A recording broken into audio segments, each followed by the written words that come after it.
Is the Brilliance of the Seas the prettiest ship from Royal Caribbean? Maybe? If you're new here to the very unofficial travel guides, I've been making travel videos for over 15 years of popular and not so popular tourist destinations to give you a very honest, unofficial look at what it's like to be there. And a lot of my videos are about cruise ships, and a lot of them are about Royal Caribbean cruise ships. And on my last cruise with Royal Caribbean on the Independence of the Seas, I just realized so many Royal Caribbean ships kind of look the same now. It's kind of gotten to the point with me doing these ship tours that I feel like I don't even need to cruise with a new ship. I can just take the videos that I made of the Independence of the Seas and say, this is the Windjammer on the Independence of the Seas. And then make a different thumbnail and say, this is the Windjammer on the Freedom of the Seas. And nobody would know the difference. And it's kind of a trend that I don't necessarily appreciate, because I feel like there should be a reason to want to try all the ships in a fleet. And I kind of feel like what Royal Caribbean is trying to do in a lot of ways with the design of their ships is say, this is our brand, and this is what you can expect on any of the ships, which has its advantages, I know, but I prefer to have a variety of things that make the ships individual, because that makes it ultimately better to find one that you feel like fits you the best. So instead of doing another ship tour where I just go up to the top deck and then walk all the way back and then go down a deck and walk all the way back, I've decided I'm not going to do that today. But what I am going to do is show you some of the spaces on this ship that make it, in my opinion, really special, and definitely the prettiest Royal Caribbean ship that I've ever cruised on, starting with the casino. Most major cruise ships nowadays have a casino. All Royal Caribbean ships, as far as I know, have a casino, but I don't remember being on any Royal Caribbean ship that had a casino that was this specially and beautifully designed. The bar in the middle of the casino is adorned by these beautiful sort of Tiffany style peacock statues with crystal, or maybe it's glass, gemstones set in them. And all around the casino are stained glass signs and adornments that just make it seem sort of high class and retro, but retro in a cool way. In fact, the only other casino that I can think of at the moment that has had such a beautiful design, in my opinion, was on the Norwegian Jade, and that has sort of a Chinatown feel to it. And just in front of the casino, moving towards the front of the ship, are two more spaces that I think are really special. The first one being the pub.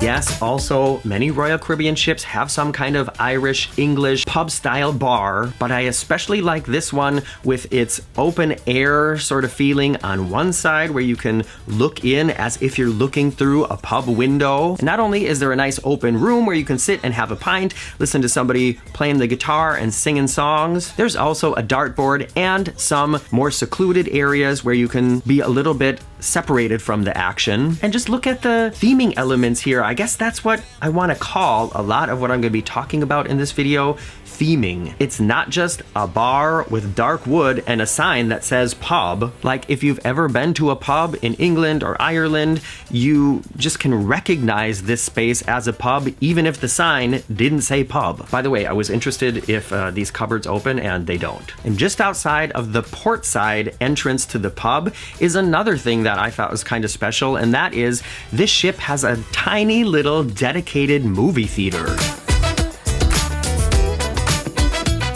Of course, on other ships, they do play movies. Usually, they either just set up a beamer in the conference room or they have a big screen in the main theater, but this is like a real little movie theater where they just play movies. They might actually do lectures in there as well, and the entrance itself is also cool. I know there are some ships that do have also a movie theater. Let me know the ones that you know in the comments below. One that I can think of where the theater was really great was on the Disney Dream. We got to see what was the new Star Wars movie on the Disney Dream at the time, and the sound system and everything was just amazing. It was better than our movie theater at home. Another amazing space on the Brilliance of the Seas is the adults-only Solarium. I know this is a matter of personal taste, but I just think this area looks so classy. It has a design and a vibe, and honestly, it reminds me of some of the higher end spas that I've been to here in Europe, like the thermal baths in Budapest. This place has tons of atmosphere, especially when it's all lit up at night. I just thought it was beautiful. What do you think? Beautiful or over the top? Here's another huge bonus. If you walk through the changing areas, there is a thermal suite for men and women on both sides with a sauna, a steam room, and some really great showers that are much better than the microscopic showers in the cabins, and the towels and soap are provided. I think I showered there just about every day.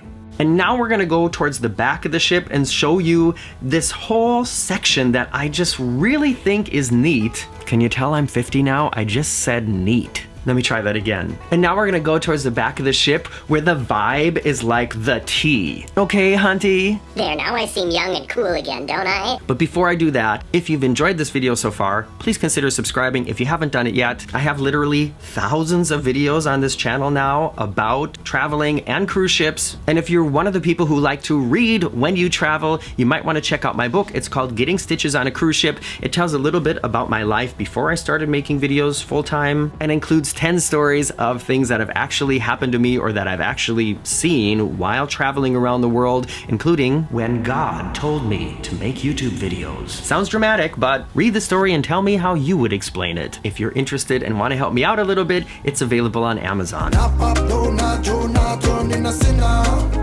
Unlike many other Royal Caribbean ships, the Brilliance of the Seas and the Radiance Class of ships does not have a long open space in the middle of the ship called the Royal Promenade. It has a Centrum area, which is also a big open space, but it goes from the bottom to the top of the ship instead of the front to the back. And the Centrum space is also cool, but the next area that I really want to point out is from the Schooner Bar to the back of the ship. The Schooner Bar is also a trademark on Royal Caribbean ships. Every Royal Caribbean ship has a Schooner Bar, but I feel like this one is the best themed of all of them. Check out the entrance here. On other Royal Caribbean ships, this would just be sort of a naked passageway with painted walls or maybe even just plain walls. But here on the Brilliance, it's a space and a photo opportunity. And I really appreciate how they add all these unnecessary details just to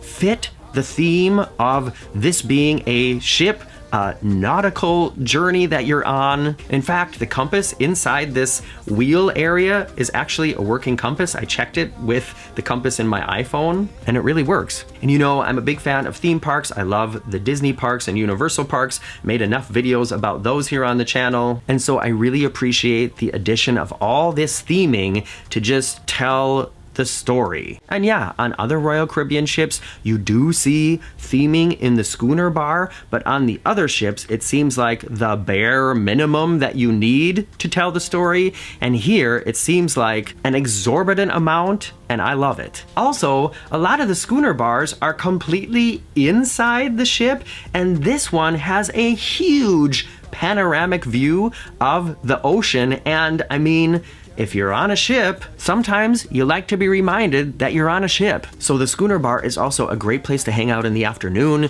to look out at the waves, maybe read a book like Getting Stitches on a Cruise Ship, enjoy happy hour, play trivia, whatever. And just behind the Schooner Bar is another place that is also on a lot of Royal Caribbean ships, but this one is so special if you ask me. It's called the Colony Club. So on many of the Royal Caribbean ships of a certain generation, in addition to the pub and the dance club and the Schooner Bar, many of them have a larger lounge where things like trivia. You know what I'm just realizing? Okay, tangent, but I don't think they're gonna be doing the quest on this cruise. I haven't seen it on the plan at all. Speaking of other things they're not doing on this cruise, almost all of the live shows from the Onboard ensemble have been canceled because they had a problem with the computer in the theater. So we've been on this cruise for a week now and we still have a couple more days and we've only seen one show in the theater. Anyways, in this lounge is where sometimes they'll have bingo, sometimes the quest, and I love that they call this a club because it just supports the feeling that this is like a special, exclusive place to be out on the ocean. They also have art auctions in there like they were having today. They're doing an art auction in there right now. And their starting price of what they're trying to sell right now is $98,000. Somebody bought it. It's just cool, you know, I can picture this like back in the 40s or 50s and people smoking cigars and drinking martinis in here. The men playing pool, the women gossiping about each other's dresses. It just seems so classy and so upscale. Another thing to note though is we've been in that room several times at night. We've gone in there to watch things happen and we've also played cards in there. And the further you get back in this room, I don't think that there's really any air conditioning back there because it's really warm back towards the back window, just to let you know. And the final thing that I really appreciate about this ship and that I feel makes it a little bit special and stand out over every other Royal Caribbean ship I've been on is actually just the cabin.